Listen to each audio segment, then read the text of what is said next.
Ndabaramukije mwese shuti banywanyi bacu mukunda kandi mugakurikira amakuru n'ibiganiro dutambutsa kuri ishene yanyu hano yacu Isange TV, ishene bashikiriza amakuru n'ibiganiro bibagezweho kandi biba byakorewe amatohoza.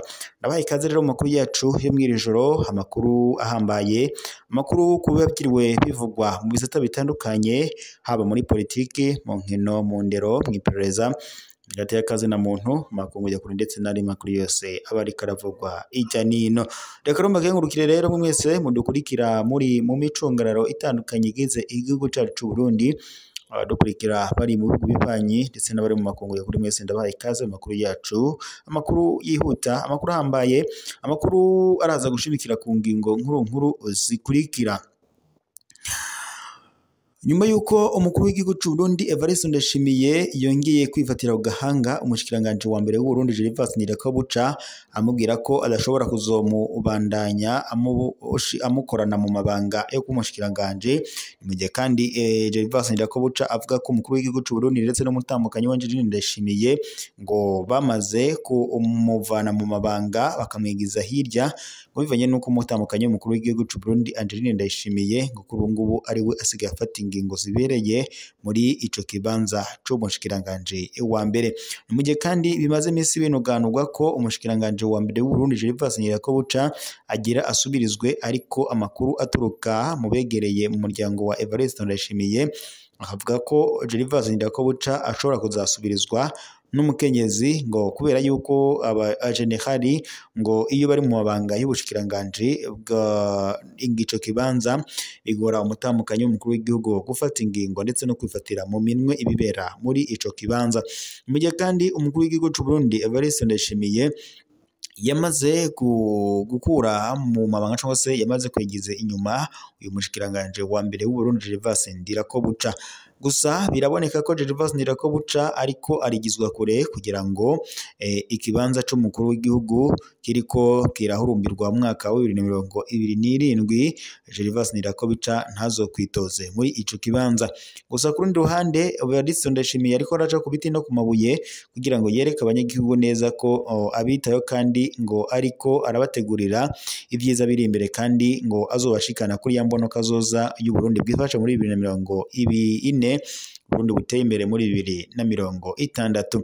Gervais Ndirakobuca rero mu gushaka kumwikiza neza nuko umukuru w'igihugu kuri ubu ngubu yamaze kumuta mu mvuto ndetse yamaze kumushangisha Arengiyome Bunyoni, nyuma yuko Arengiyome Bunyoni yasubiriwe na Gervais Ndirakobuca nawe apfunzwe yagirizwa amabi ngo yo gushaka kugandagura umukuru w'igihugu ndetse no kunyonora amatungo y'igihugu nk'uko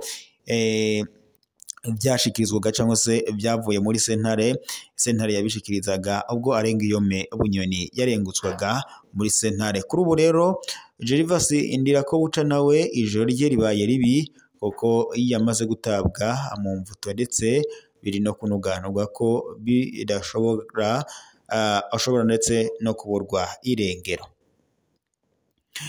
Naho mu ntara ya Butanyereraho umukenyezi yatowe yapfuye amanitse ku giti imuhunguri. Matongo kwa 29 mu kakaro uyu mwaka, matongo kwa 29 mu kakaro uyu mwaka, inyuma y'indwi imwe gusa hatowe ikiziga c'umugabo mu ruzi rwa Nyamwisesera muri ako karere nyene. Ikindi kiziga catowe giteye ubwoba, ikiziga c'umukenyezi caratowe kuri uyu wa kabiri mu gitondo kiboheye ku giti ku mutumba Muhingira muri komine Matongo mu ntara ya Butanyerera mu buraruko bw'u Burundi. Urukurikirane rw'ubwicanyi budasiguritse burateye umutima uhagaze abanyagihugu. Nk'uko abari aho babivuga, uwo mukenyezi yabonetse ubwa nyuma mu gihe yari aherekeje umwana wiwe agwariye ku ivuriro ritoya rya Gatara. Inyuruzwa ryiwe rero ngo ryamenyekanye kuva ku munsi wa mbere, ngo ryari ryateye amakenga mu micungararo. Bukeye bwaho niho ibara ryamenyekanye igihe abantu babona ikiziga ku wundi mutumba wa Muhingira. Indongozi zo muri ako karere kandi nk'igipolisi ndetse n'intwaro igatara baremeza ko uwo mukenyezi yoba yiciwe ahandi akazanwa gutabwa muri ako gace ari ikiziga akaboherwa ku giti muri iryo joro. Donatien Kubwimana, umuhanuzi wa komine ajejwe imibano Imatongo, avuga ko yamenye uwo munsi ko aturuka ku mutumba wa Cukiro muri komine ya Kayanza. Ikiziga ciwe caciye kijanwa kw'ivuriro ritoya rya Gakenke, aho nyene ngo cyagiye gupimwa kugira ngo hamenyekane abakoze ubwo bugizi bwa nabi. Ubwo bwicanyi kandi bubaye mu gihe hari haciye icuka kibi, hari haheze hafi indwi imwe gusa ikindi kiziga gitowe mu ruzi rwa Nyawisesera muri ako karere nyene. Umuhisi w'umugabo yari nawe nyene yatowe ikiziga mu buryo budasiguritse ku mutumba Muhanga. Abantu babiri bishwe mu misi idashika indwi gusa. Abanyagihugu ubu bari mu bwoba butagira izina.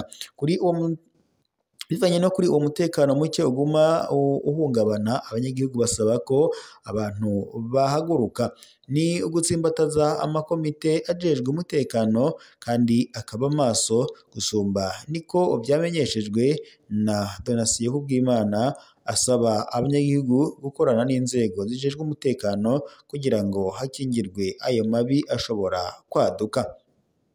Ariko mu karere karangamo itorwa ry'ibiziga ryisubiriza, ubwoba buguma bwiyongera.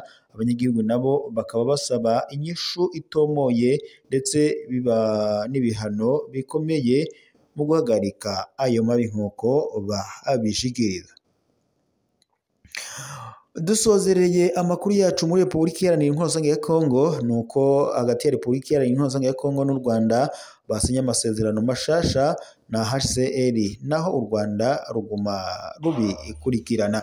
Kwa 28 mu Kakaro uyu mwaka muri Repubulika Iharanira Intwaro Rusange ya Kongo ndetse n'u Rwanda byarasinye kuri uwo wa mbere ya Addis Abeba muri Ethiopia amasezerano akomeye ajanye no gutahukana impunzi ku bushake babifashijwemo na HCR. Ayo masezerano kandi abaye inyuma yo kutumvikana kwisubiriza hagati y'ibyo bihugu bibiri bibanyi byo muri kano karere k'ibiyaga binini kubijanye n'umutekano mu buseruko bwa Repubulika Iharanira Intwaro Rusange ya Kongo.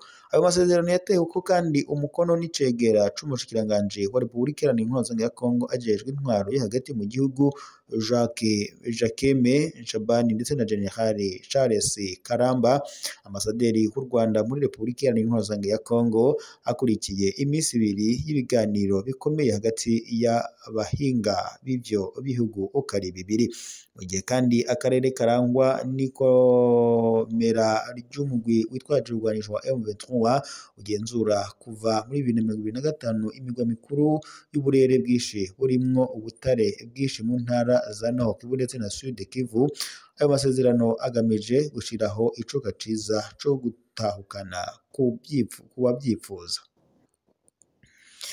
Impunzi z'abakongomani zirenga 80,000 zituruka cane mu buseruko bwa Repubulika Iharanira Intwaro Rusange ya Kongo zicumbitse mu gihugu kibanyi c'u Rwanda haraheze imyaka myinshi. Kubw'amasoko yacu, impunzi nyinshi zo mu ikambi ya Mahama ziheruka gutahuka zerekeza mu mazone agenzurwa na M23 zidakurikije kandi urutonde rwa HCR canke n'urw'indongozi iz'u Rwanda. Igitera amakenga izo ndongozi Kinshasa ndetse n'abahinga ba ONU bagiriza igihugu kibanyi c'u Rwanda gushigikira umugwi witwaje urwanisho wa M23, bakanemeza ko Kigali ngo yoba yarungitse abasirikare bashika 4,000 ku butaka bwa Repubulika Iharanira Intwaro Rusange ya Kongo gufasha abo baroberi ba M23. Gusa ku rundi ruhande leta y'u Rwanda irahakana ibyo yagirizwa yivuye inyuma, byose ikabyita ku ndongozi za Kongo rwagiriza gushigikira umugwi wa FDLR, umugwi witwaje ibigwanisho kandi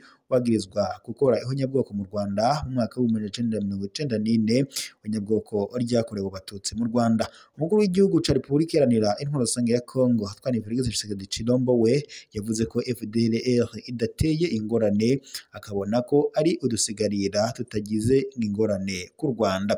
Mu itangazo ry'ivyo bihugu bibiri, Repubulika Iharanira Intwaro Rusange ya Kongo ndetse n'u Rwanda byiyemeza ko bigiye kubandanya gufashanya mu kibazo c'impunzi, bakanashima intambwe nziza zimaze gushirwako ku biganiro by'i Washington hagati ya Kinshasa ndetse na Kigali, i Doha hagati ya leta ya Kongo ndetse na M23 ndetse n'ihuriro rya AFC irimwo na M23. Reka rero bashimire mwese kuba mwari kumwe natwe mu makuru tubashikiriza ayo umwirisho tubaye tuyasozera ngaha, adusubiriye mu makuru araza kubagizwe mu gatondo. Gusa niwe gufyonda suivre partage ndetse na sabone, maze tujye tubana amakuru n'ibiganiro tubandanya agushikiriza. Reka mbashimire mu makuru yacu twariko tubashikiriza mwirisho dusozera ngaha, dusubire mu gitondo.